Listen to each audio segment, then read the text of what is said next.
আজ আমি যে আলোচনার মধ্যে তোমাদের সামনে আসব, যে বিষয়টার উপরে আমি আলোচনা রাখতে চেয়েছি সেটা হলো আমরা আদি এবং বর্তমান দুটো দিক, একটা অতীত একটা বর্তমান। আমরা অতীতে চারটে যুগ ছিল, আজও চারটে যুগ আছে, সত্য, ত্রেতা, দ্বাপর, কলি। সত্য যুগে সত্যনারায়ণের সাধনা করা হতো, ত্রেতা যুগে মতান্তরে রাম অবতার বলা হয়, কিন্তু এ সময় রামচন্দ্র শিবের সাধনা করেছে, তার বেশ কিছু নিদর্শন আমরা দেখতে পাই, যেমন রামেশ্বর রাম। এবং এ সময় রামচন্দ্র যখন সীতা উদ্ধার করতে গিয়েছিলেন সে সময় দেখা যাচ্ছে যে দেবী চণ্ডীর পূজা করেছেন। এরপরে আসব দ্বাপর যুগ। সেখানে শ্রীকৃষ্ণ সন্দীপন মুনির গুরু আশ্রয়ে ছিল।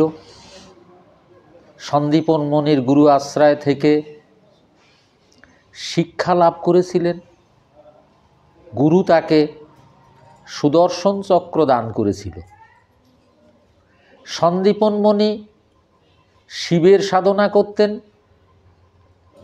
দেবী যোগমায়ার সাধনা করতেন। তার প্রাপ্তি লব্ধ ফল কৃষ্ণকে দান করেছিলেন। এরপরে আসব আমরা এই কলিযুগে। এই যুগে এসে বহু বিভাজন, বহু মত পার্থক্যতা দেখা গেছে। যেমন এক এক মানুষ এক এক মনি ঋষি বা এক এক মহামানবপন্থী হয়ে এক একটা মেরু, এক একটা দিক নিয়েছেন। কেউ দেখা গেছে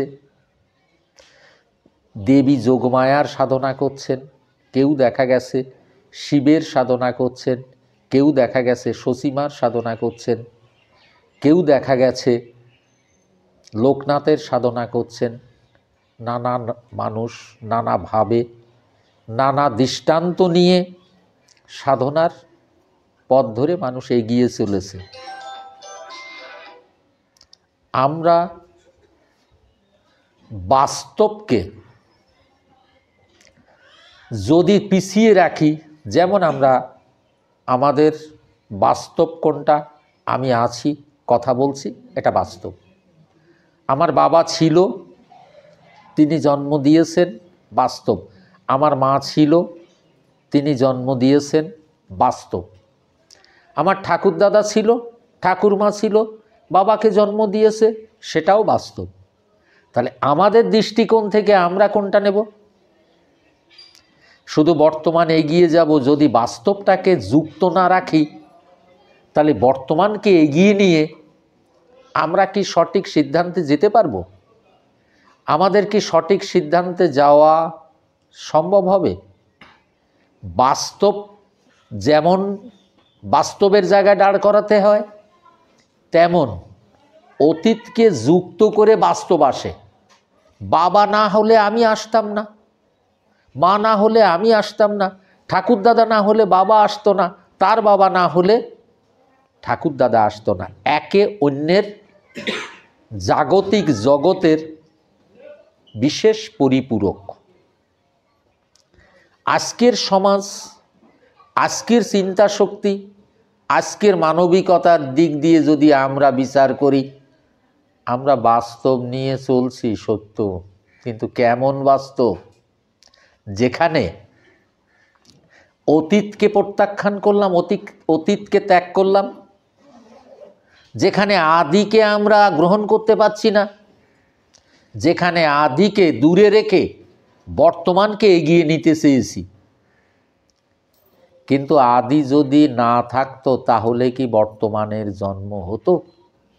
আজকে সাধনার পথে যেয়ে অনেক মানুষ দেখা যায় শিব অস্বীকার করা, কালীকে অস্বীকার করা, ব্রহ্মাকে অস্বীকার করা, আদি যে মতবাদ ছিল সাধনার পথে, প্রত্যেকটা মতবাদকে অস্বীকার করে নূতন মতবাদের জন্ম দেওয়া, নূতন মতবাদের জন্ম দিয়ে আদিকে ত্যাগ করে নূতন পথের সন্ধান দিয়ে বলা হচ্ছে যে এতেই আমরা মুক্তি পাব, এটাই মুক্তির পথ, এটাই নাম, এটাই ঈশ্বরের পথ।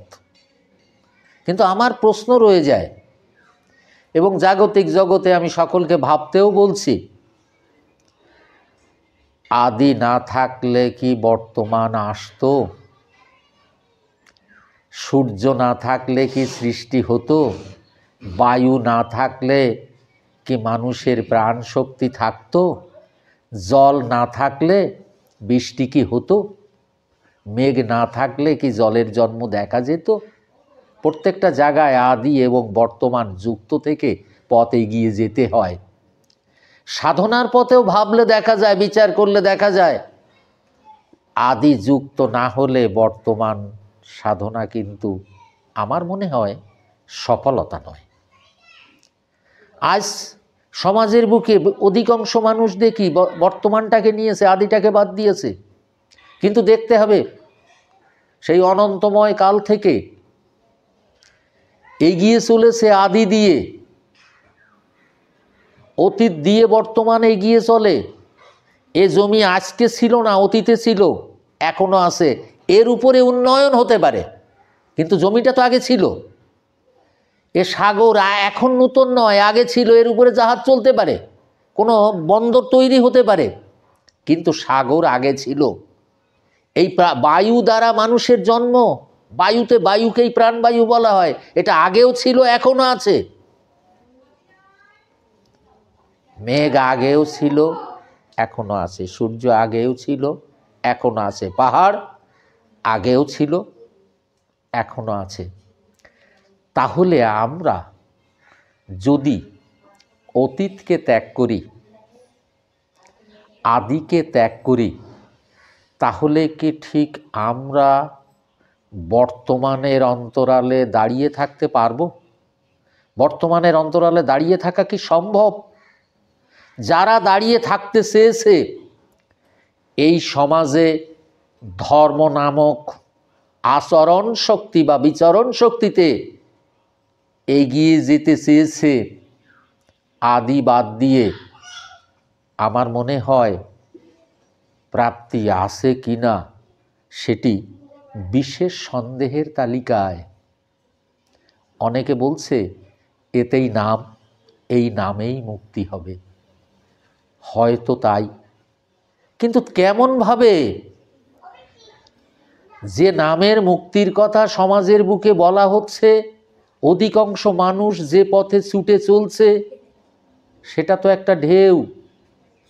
আমরা দেখেছি লকডাউনের সময় যেই মদের দোকান খুলেছে, শত শত লোক ছাতা মাথায় দিয়ে দাঁড়িয়ে আছে, মদ খাবে, মদের দোকানের লাইনে কখন পৌঁছাবে। তাহলে কি সেটা সমাজের পরিপূর্ণতা? মদের দোকানে লাইন দিয়ে থাকাটা কি সমাজের সামাজিকতা? কিন্তু এক শ্রেণীর মানুষ তো দাঁড়িয়ে ছিল। বাজারে গেলে আমরা দেখতে পাই মিষ্টির দোকানের চেয়ে চপ ফুলুরির দোকানে খরিদ্দার বেশি। তাহলে কি বলবো ওটা খুব পুষ্টিকর? তাহলে কি আমরা ভেবে নেব এটাই মিষ্টির দোকানের? কোনো অনুষ্ঠান হলে তখন তো চপ ফুলুরি যায় না, কোনো স্বজন সম্প্রীতি এলে তখন তো চপ ফুলুরি যায় না, তখন মিষ্টির দোকানের মিষ্টি যায়। মনোহারীর দোকানে অনেক খরিদ্দার, অনেক গহনা মানুষ কিনছে, কিন্তু ছেলে মেয়ের বিয়ে হলে তখন কিন্তু মনোহারীর দোকানের গহনা যায় না, সোনার দোকান থেকেই যায়। সাধনার পথে প্রকৃত পথ পেতে হলে মনোহারীর দোকান দেখলে হবে না, চপ ফুলুরির দোকান দেখলে হবে না, একটু মিষ্টির দোকানের দিকে তাকাতে হবে, একটু সোনার দোকানের দিকে তাকাতে হবে। আদি বাদ দিলে সাধনার বিশেষ কোনো পর্ব কখনো পাওয়া সম্ভব নয়। কারণ একটু ভাবলে বোঝা যায়, আদিতে মানুষ এই সাধনার পথে দাঁড়িয়ে আয়ুর্বেদ আবিষ্কার করেছিল, যার প্রতিদান আজ মানুষ চিকিৎসা করছে, ঋষি ধন্বন্তরী জগৎকে দিয়েছিল। আদিতে মানুষ এই বিজ্ঞানের জন্ম দিয়েছিল, আজ তার হয়তো প্রসার বৃদ্ধি হয়েছে। মার্কনি যদি রেডিও আবিষ্কার মতান্তরে জগদীশচন্দ্র বসু বলা হয়, যে রেডিও আবিষ্কার করেছিল, রেডিওর কল্পনা ছিল আদি রেডিও, সেখান থেকে টেলিফোন এলো, টেপ রেকর্ড এলো, টেলিভিশন এলো, ল্যাপটপ এলো, মোবাইল এলো, অনেক কিছু হলো, কিন্তু আদি ফর্মুলাটা কিন্তু জগদীশচন্দ্র বসু বা মার্কনির হাতে ছিল। ঠিক সাধনার পথেও তাই। আজ যে বীজ মন্ত্রগুলো সাধনার জন্য ব্যবহার করা হয়, এই মন্ত্র কিন্তু আদি পুরুষরা দিয়ে গেছেন, আমরা নই। অধুনা গঙ্গাসাগর মেলা হবে বা কুম্ভের মেলা হবে বা চলছে, কুম্ভেরটা হয়তো শুরু হয়ে গেছে, কিন্তু ওর পূর্ণতা শুরু হয়নি, পূর্ণতার দেরি আছে 13 তারিখ থেকে, 13-14 তারিখে পূর্ণতারের শুরু হবে। তা এটা কিন্তু আজকের নয়, আদি, বহু আগে, এটা ত্রেতা যুগের বা সত্য যুগের সময় থেকে, সময়কাল থেকে এটা চলছে, আজও সেটা চলছে। হয়তো তার বেশ কিছু উন্নয়ন হয়েছে। এই গঙ্গাসাগরে আগে যেতে গেলে অনেক কষ্ট করে যেতে হতো, এখন সেগুলো চলার পথ হয়েছে, গাড়ি চলছে, এরপরে শুনছি ব্রিজও হতে পারে। কুম্ভের মেলার যেখানে প্রয়াগে হচ্ছে, ওখানে ওটা পার হতে হতো নৌকা বা কোনো কিছু দ্বারা। আজকে ওই প্রয়াগে বোট দিচ্ছে, ব্যবস্থা দিয়েছে, রাস্তা তৈরি করে দিয়েছে, বহু রাস্তা তৈরি করেছে ভাসমান, সেটা দিয়ে মানুষ যাবে, যে সেখানে কুম্ভের মেলায় স্নান করবে। তার উন্নয়ন হয়েছে, কিন্তু আদি ছিল, আজও আছে। আজ আমরা জন্ম নিয়েছি আদি থেকেই, আমাদের পূর্বপুরুষরা না থাকলে আমাদের জন্ম হতো না। সাধনার আনুকূলে এলেও যত এই জগতে মহান ব্যক্তি তৈরি হয়েছেন, মহানুভব ব্যক্তি তৈরি হয়েছেন, তারা কিন্তু সব বর্তমান নয়, আদি ধরেই। তার কিছুটা প্রমাণ আমি দিচ্ছি। যেমন বাল্মীকি মুনি, বিশ্বশ্রবা মুনি, বিশ্বমিত্র মুনি, জরৎকার মুনি, কাশ্যপ মুনি, দধিসি মুনি, এরকমভাবে বহু মুনিবর, একজন দুজন নয়, সন্দীপন মুনি।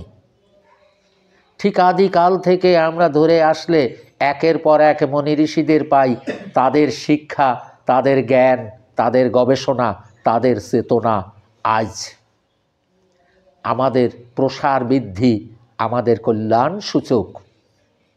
সময় এবং কালস্রোতে অনেক মহাজ্ঞানী ব্যক্তির মহাজ্ঞান বিতাড়িত হয়েছে, বিসর্জন গেছে। যেমন একটা সময় এই ভারতবর্ষে মুঘল রাজত্ব করত, একটা সময় এই ভারতবর্ষে ইংরেজ রাজত্ব করত। একে একে এদের এক একজনের রাজত্বকালে এক একজনের ওপরে অত্যাচার হয়েছে, হয়ে এক একটা জাতির বিনাশ ঘটেছে, আজও ঘটছে। এটা বাংলাদেশ যেটা ঘটছে সেটা কিন্তু নতুন নয়, এর আগেও পূর্বেও ঘটেছিল। অনেক ঘটনা বলি আমরা মতান্তরে দেখতে পাই। নালন্দা বিশ্ববিদ্যালয় থেকেও অনেক খাতাপত্র চীন লুট করে নিয়ে যায়।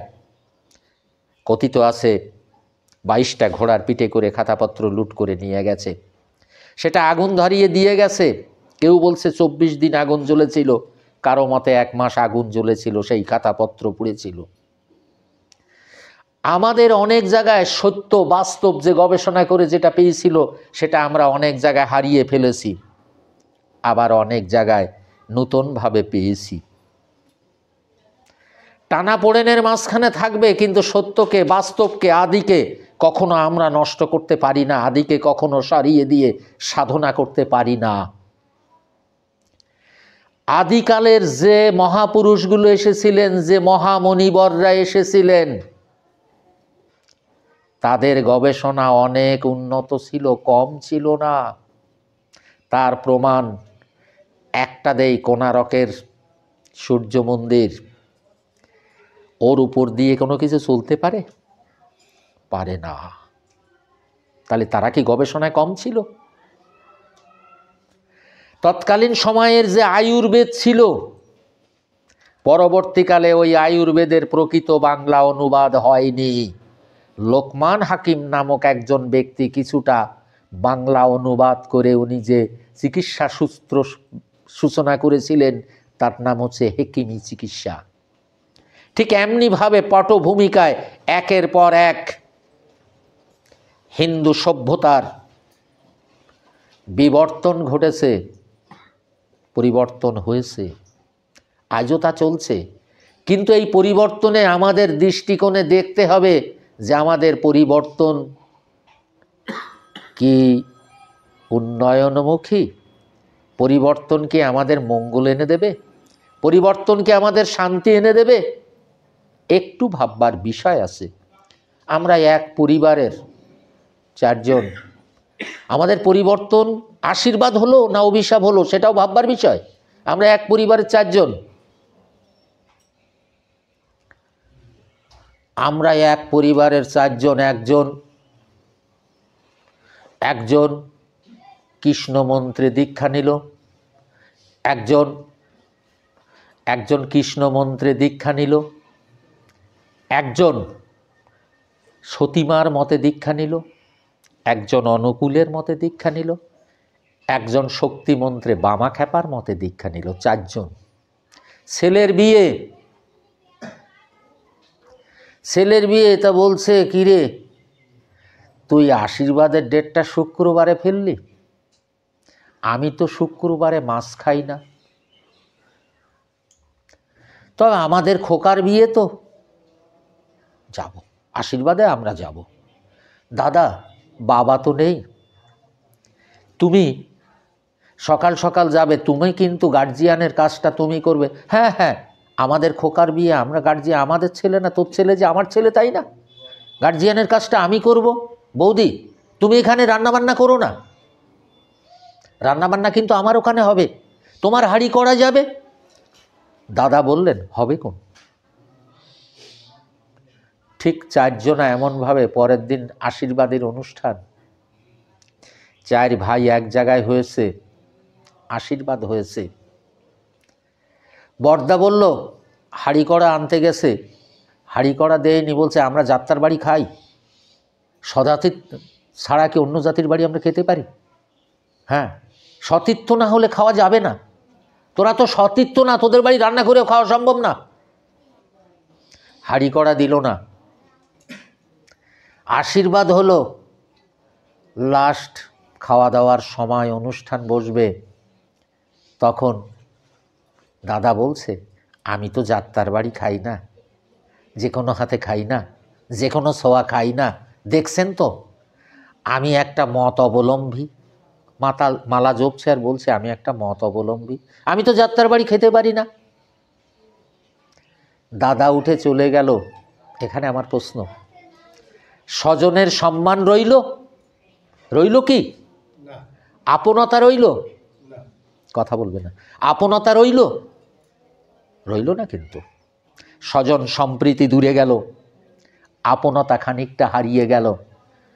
দাদা চলে গেল, পরের ভাই বলছে দেখ আজকে শুক্রবার, আমি তো মাছ টাছ খাই না, আমি তোর বাড়ি এখন আজকে খেতে পাচ্ছি না। পরের ভাই চলে গেল, পরের ভাই রইল, বলছে দেখ আমারও মতে তাই, আমিও আজকে তোর বাড়ি খেতে পারবো না। যার আত্মীয় ছিল তারা মিলে খাওয়া দাওয়া করলো, আপন মনে চলে গেল। বাড়িতে ছেলেমিলে আছে, তারা দীক্ষা নেয়নি। হঠাৎ একদিন মা বাড়িতে নেই, ছেলে ভাত রান্না করেছে, তুই তো দীক্ষা নিস নে, আমি তো তোর হাতের খেতে পারবো না, আমি তো যাত্রার হাতের খাই না। একটু ভাববার বিষয়, আদিতে কি এমন নিয়ম ছিল? এমন নিয়ম ছিল আদিতে? শুনেছি ব্রাহ্মণের অত্যাচারে নূতন এক ধর্মের জন্ম হয়েছে, নূতন মানুষের জন্ম হয়েছে, বাহু তুলে ধর্মের প্রচার করেছে। যে ধর্মের প্রচারে আপন সন্তান আপন থাকতে পারে না, যে ধর্মের প্রচারে নিজের মানুষ নিজের থাকে না, স্বজন সম্প্রীতি দূরে যায়, তাহলে তাদের অত্যাচারের আর এই আচরণের প্রশ্ন রইল, পার্থক্য কোথায়? পার্থক্য আছে কি? আজকের সমাজে আপনতার কেউ কেউ ডাক দিচ্ছে, আপনতার ভ্রণ সংশোধন হবে কি?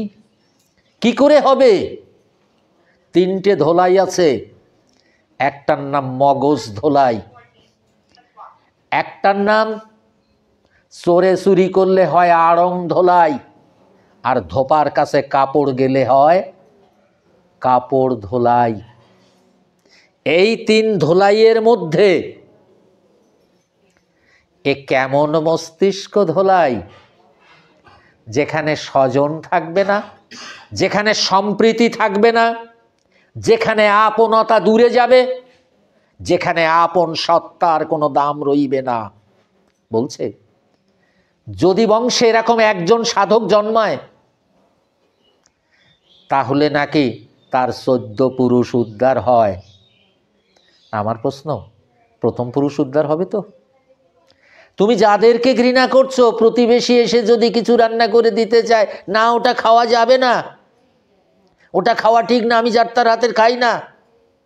তুমি যেদিন মারা যাবে, তোমাকে ঘাটে নিতে কিন্তু ওই প্রতিবেশী আগে আসবে। যাদেরকে তুমি ঘৃণা করেছিলে, যাদেরকে তুমি দূরে রেখেছিলে, যাদেরকে তুমি অবহেলা করে দিন কাটিয়ে গেলে, এক অবিবেচিত অজ্ঞানতার সমূহ কূলে দাঁড়িয়ে যাদেরকে তুমি দূরে ফেললে, তারা কিন্তু তোমায় কাঁধে নিয়ে যাবে। যাদেরকে তুমি বিচার বিবেচনায় ছোট বলছো, অস্পৃশ্য বলছো, হাতের খেতে চাওনি, ছুতে চাওনি, তাদের মতো লক্ষ জনা কিন্তু তোমার আগে ওই চিতায় পুড়েছে। তারাও কিন্তু ধরে নিতে পারো আছে। তুমি তাদের শেষে সেখানে পৌঁছাচ্ছ, তাহলে সেখানে কি পার্থক্যতা দাঁড়াবে? থাকতে পারে কি? এরপরে এসো, তুমি অসুস্থ হলে তোমাকে চিকিৎসা করতে যখন হসপিটাল বা নার্সিংহোম কোথাও নিয়ে গেল, রক্তের প্রয়োজন, ব্লাড ব্যাংক থেকে রক্ত আসলো, যে গ্রুপের হোক, ও গ্রুপ হোক, বি গ্রুপ হোক, সি গ্রুপ হোক, আমি জানি না, যে কোনো একটা গ্রুপের রক্ত তোমার প্রয়োজন। যখন ব্লাড ব্যাংক থেকে রক্তটা আনলে, বলতে পারো ওই রক্তটা কার? তুমি তো অনেক মানুষের আচার বিচার, দূরত্ব, পার্থক্যতা অনেক কিছু দেখিয়ে যাচ্ছ, কিন্তু একবার প্রশ্ন করি, ওই রক্তটা কার? সেটা কি সব তোমার সতীর্থ হবে তো? স্বজনের রক্ত হবে তো? তোমার প্রীতিভাজন লোকের রক্ত হবে তো? তুমি কি তার উত্তর দিতে পারো? বাজারে গেছো, চিনি কিনেছো, বেকারির বিস্কুট কিনেছো, চা ভিজিয়ে বিস্কুট খাচ্ছ, চিনি দিয়ে ঠাকুরের পায়েস বানাচ্ছ, বলতে পারো ওই বেকারিতে কি সব তোমার সতীর্থ শ্রমিক ছিল, কারিগর ছিল? কেউ না কেউ অন্য তো ছিল, থাকতেও তো পারে না, পারে না? সেখানে তুমি কি তোমার আদর্শ সেখানে বজিয়ে রাখতে পারো? তোমার আদর্শ কি তুমি বাঁচিয়ে রাখতে পারো? আজকের সমাজের বুকে আদিতে মানুষ, আমি ওদিকের আলোচনায় আর যাচ্ছি না, আবার নতুন দিকে যাচ্ছি, যে দিকটা আলোচনায় আমি শুরুতে ছিলাম। আজকের সমাজের মানুষের পথ পরিবর্তন হয়ে সত্যের মৃত্যু ঘটেছে। শিব নাম করে মানুষ আগুনের উপরে হাঁটে, আজও হাঁটে। এই সময়ে অন্য পরিবর্তন করে, পটভূমিকার পরিবর্তন করে, আগুনে স্পর্শ করলে হাতে টোলা লাগে। আগের সময়ে শিব নামে মানুষ খেজুর গাছের মাথায় উঠে নৃত্য করত, কাটা ফুটত না। আজকের সমাজে খেজুর গাছে হাত দেওয়া যাবে না, কাটা ফুটবে। আগের সময়ের সন্ন্যাসীরা কাটার উপরে গড়াগড়ি খেত। এখনো আগের সময়ের রীতিনীতি যারা পালন করে তারা পারে। আজকের সময়ে কাটার উপরে গড়াগড়ি খাওয়া তো দূরের কথা, কাটা কাটতে গেলেও ফোটে। অথচ আমরা আদিতেই যা ছিল বর্তমানেও তা আছে। সেখানে আমরা অনেকে কথায় কথায় বলি গুরুর কৃপা ছাড়া কিছু হবে না, কিন্তু অনেকে সেই গুরুর নিন্দা করি। গুরুর কৃপা ছাড়া কিছু হবে না, সেই গুরুর নিন্দা করি। আমি গুরুর প্রথমে গুরু বন্দনার 3টে মন্ত্র একটু একটা বলছি। গুরু ব্রহ্মা গুরু বিষ্ণু গুরুদেব মহেশ্বর গুরুদেব পরম ব্রহ্মা তস্मै শ্রী গুরবে নমঃ। তাহলে আদি আমার 3জন গুরু। একজন ব্রহ্ম মানে সূর্য, তার প্রতিভায় আমরা বেঁচে আছি। সূর্য ডাইরেক্ট এখানে আসে না, আসে তার প্রতিভা, আলো এবং তাপ। দ্বিতীয় গুরু মহাশূন্য মহাসরোবর মহেশ্বর, মহেশ্বর বা শিব। স ই ব শৈব, শৈব ইব শিব। তার মানে যে সহন শক্তির মধ্যে, যে পরিচালনার মধ্যে, যে গতানুগতির মধ্যে আমরা চলছি ফিরছি, সকল কিছু করছি, কিন্তু তিনি শৈব, সব মেনে নেন, সব সহ্য করে নেন, সবই গ্রহণ করে নেন। তার নাম শৈব, শৈব, শৈব হতে শিব।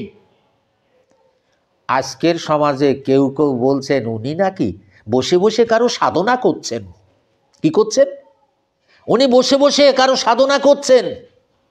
এবং এক শ্রেণীর মানুষ আছে এই শৈব শক্তিকে অবজ্ঞা করে অন্য ব্যাখ্যা দিয়ে চলেছেন। এই শূন্য যাহা শৈব শিব তাহা। তার কারণ রকেট চন্দ্রে গেছে কিসের সাহায্যে? শূন্যের সাহায্যে। সব শূন্য সে সহন করেছে, বহন করেছে, সহ্য করেছে। সে বাধা দিয়েছে? বাধা তো দেয়নি, সব সহ্য করে মেনে নিয়ে সেটা পৌঁছেছে।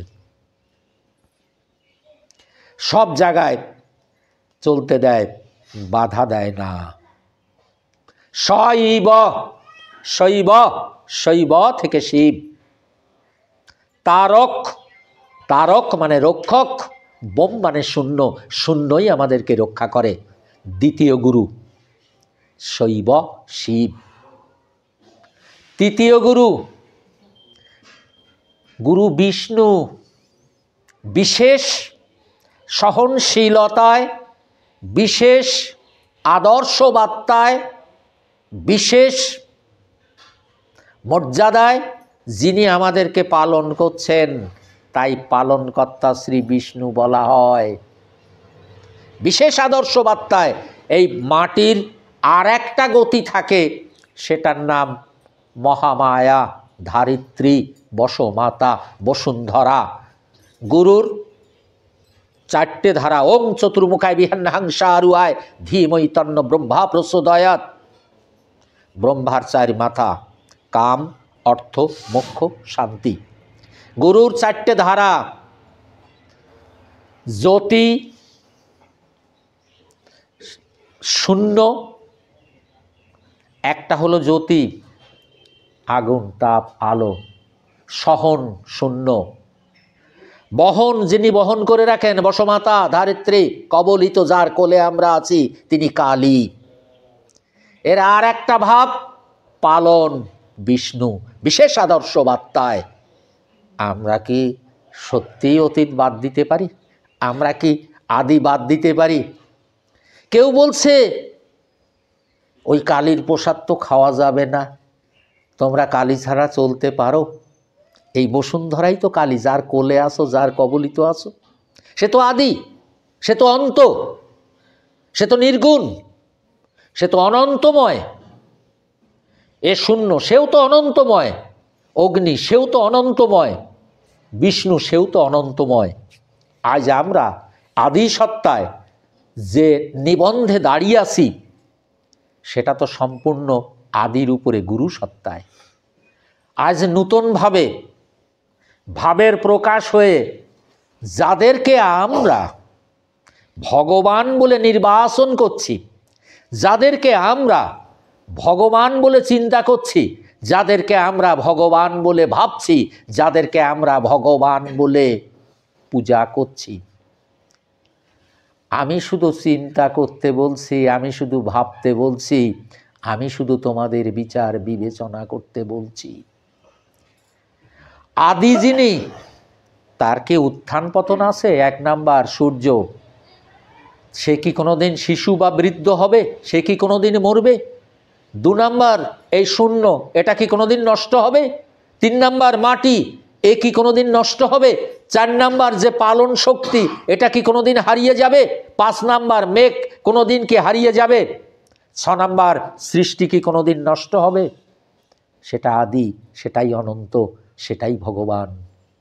কারণ যে সরশক্তি দ্বারা আমরা এই জগতে বেঁচে আছি, যে সরশক্তি আমাদেরকে প্রতিপালন করছেন, যে সরশক্তির উপরে আমাদের নির্ভর করে থাকতে হয়, যে শক্তির উপরে আমরা অনুগত হয়ে এই জগতে আছি, যে শক্তি আমাদেরকে রক্ষা করেন, যে শক্তি সদা সর্বদা সকল সময় আমাদের মধ্যে বিরাজিত আছেন, তার নাম ঈশ্বর।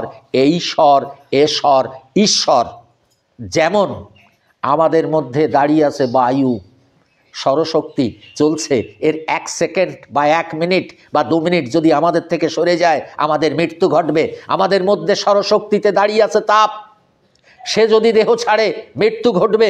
আমাদের মধ্যে সরশক্তিতে দাঁড়িয়ে আছে জল, সে যদি দেহ ছাড়ে মৃত্যু ঘটবে। আমাদের সরশক্তিতে দাঁড়িয়ে আছে এই মাটি, মাটি যদি আমাদের তার মাধ্যাকর্ষণ শক্তি বা তার শক্তি ত্যাগ করে, তাহলে আমাদের মৃত্যু ঘটবে। আমরা সেই আদি অনন্তময় নির্গুণ জ্যোতির্ময় শক্তিকে অবজ্ঞা করে, প্রত্যাখ্যান করে, দূরে রেখে আমরা কোন ভগবানের সন্ধান করছি? আমাদের কি ভাববার বিষয় নয়? আমরা কার পূজা করছি? কাকে খুঁজে বেড়াচ্ছি ভগবান ভগবান ভগবান করে? কার জন্য আমরা মানুষের দূরত্ব রেখেছি? মানুষেতে মানুষের বিভাজন তৈরি করে মানবিকতা আদর্শকে আমরা হত্যা করছি। আমাদের কি ভাববার বিষয় না? আমাদের কি চিন্তা করতে হবে না? আমি জগৎবাসীকে এ বিষয়ে একটু চিন্তা করতে অনুরোধ করলাম। আমার ব্যাখ্যা, আমার ভাবময় পরিস্থিতির মধ্যে কারো যদি কোনো জিজ্ঞাস্য থাকে, তাহলে সেটা আমাকে জানাতে পারো। এখানে ধর্মমহান চ্যানেলে বা চ্যানেলে আমার পর্ব যাবে, সেখানে নিশ্চয়ই আমার অ্যাড্রেস বা সব কিছু আছে। তোমরা তার মধ্যে দিয়ে তোমাদের কারো জিজ্ঞাস্য থাকলে, মতবাদ থাকলে আমাকে জানাতে পারো, কোনো অসুবিধা নেই। আমি তার নিশ্চয়ই জবাব দেব এবং পরের পর্বে সেই জবাবি ভাষণ আমি দিতে প্রস্তুত। আমি জগৎবাসীকে সেটা আমন্ত্রণ জানিয়ে দিলাম এবং আমি আশা রাখব আদি, অন্ত, বর্তমান, ভবিষ্যৎ সবটার মধ্যে আমাদের সঙ্গবদ্ধ থেকে শান্তিময় জীবনযাপন করা উচিত। আমরা এক পরিবারের ভেবে আপনতার মাঝখানে স্বজন সম্প্রীতি বজায় রেখে বাস্তবকে নিয়ে, সত্যকে নিয়ে এবং অতীত বর্তমান ভবিষ্যৎ যুক্ত করে আমাদের জীবনযাত্রার মূল্যবোধ করে যদি আমরা সাধন পথে এগিয়ে যাই, আমরা মনে হয় সঠিক সত্যের সন্ধান পাব। আজকের বক্তব্য এটুকু রইল। নমস্কার।